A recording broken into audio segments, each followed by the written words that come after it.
Inside Mount Sinai Hospital, Ford's family has come together to be at his side. While at Toronto City Hall, where Ford's politics often divided, they're also coming together to support their fellow councillor. Rob is a colleague of mine. He's also a father, and he's a son, he's an uncle, and you wish him the best, right? I mean, the man has been a fighter his whole life, and you put politics aside, and you want to see him back on the floor of council. I saw Rob about 2 weeks ago. His spirits were good. He was going back in for chemo, and I don't think I've ever seen anybody fight so much in my life.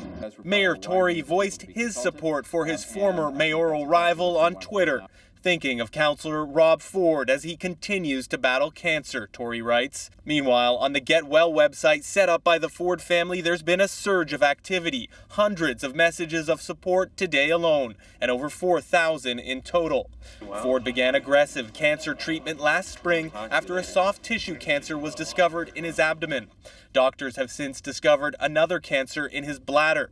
So far, he's undergone 9 chemotherapy treatments. Ford is also part of a clinical trial for an experimental cancer treatment in which his cancer cells are grown on mice doctors will then use to test drug cocktails on. I would say there are times to fight and times to fight hard politically, and there are times to basically put that behind you and recognize that there's a human being there.